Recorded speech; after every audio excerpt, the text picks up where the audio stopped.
Bonjour à tous, c'est tellement magnifique que j'ai eu envie de le partager avec vous, ce manteau de neige qui enrobe la nature au milieu des chevaux.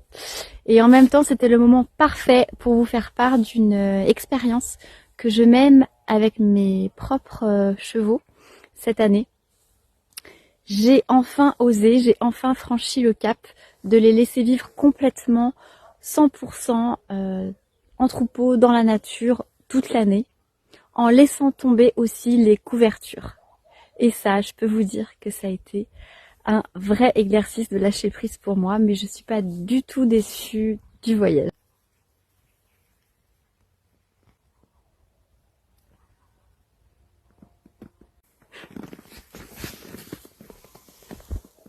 Alors vous devez vous en douter un petit peu, mais c'est grâce à la communication animale que j'ai réussi à ne pas craquer.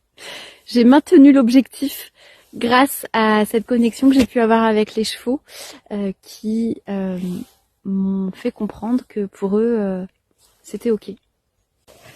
Je vais donc partager avec vous des enseignements qui m'ont été transmis par 3 chevaux pour qui ce mode de vie était complètement nouveau.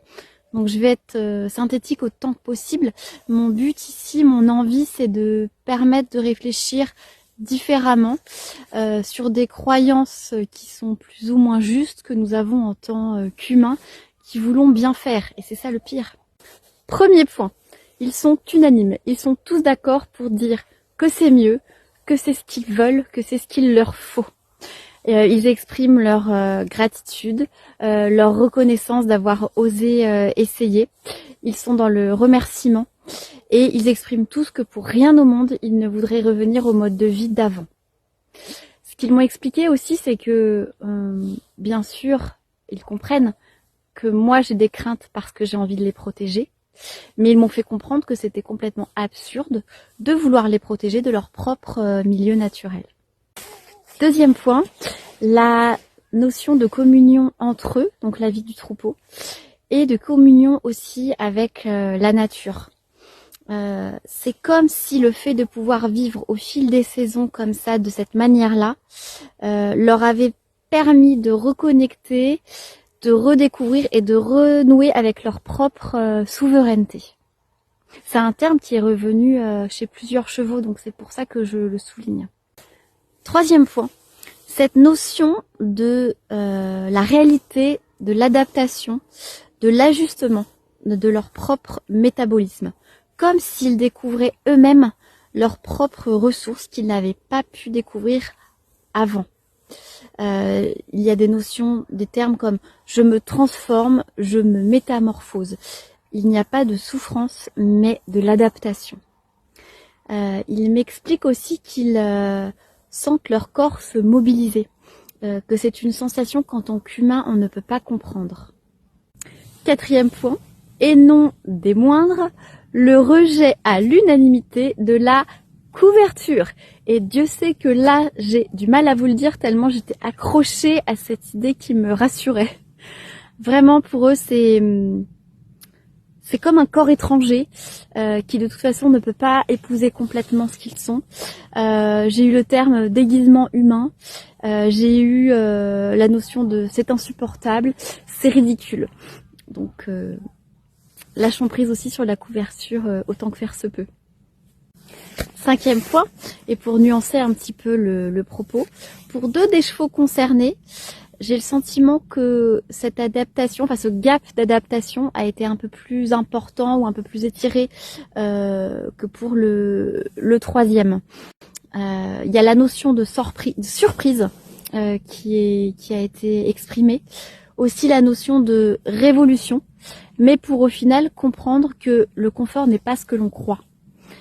Donc c'était vraiment intéressant et aussi rassurant de voir que pour ceux pour qui ça a pu être un petit peu plus surprenant, ça n'a pas pour autant été plus dur ou plus désagréable. 6e et dernier point, ce que nous humains appelons le froid n'est pas du tout vécu comme un problème par les chevaux. C'est une continuité, c'est dans l'ordre des choses. Donc, ne transposons pas nos sensations d'humains à nos chevaux. Ça paraît évident de dire ça, mais moi tous les hivers j'étais en panique et en stress, donc c'est quand même quelque chose d'ancré. Rassurons-nous. Voilà pour mon retour d'expérience. Évidemment à ce stade c'est loin d'être statistique puisque c'est sur la base de 3 chevaux, mais c'était suffisamment interpellant pour quand même accepter de réfléchir différemment. Et puis bien sûr, si je devais donner un conseil, pour moi le plus important c'est l'observation quotidienne, parce qu'en tant que gardien, on voit très bien quand quelque chose ne va pas, et là il est toujours temps de changer et de faire différemment. Donc c'est pour ça qu'il ne faut pas que la peur nous empêche d'essayer les choses. Pour eux, pour leur bien-être.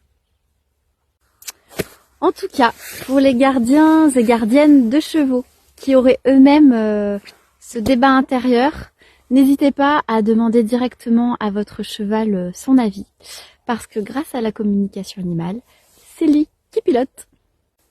Mais pour ça, il faudra attendre l'année prochaine pour lui permettre de faire un cycle d'adaptation complet, qu'il ait bien le temps de faire son poil et que son métabolisme ne se sente pas agressé. En tout cas, prenez soin de vous, prenez soin d'eux, je vous embrasse et je vous souhaite une très belle année.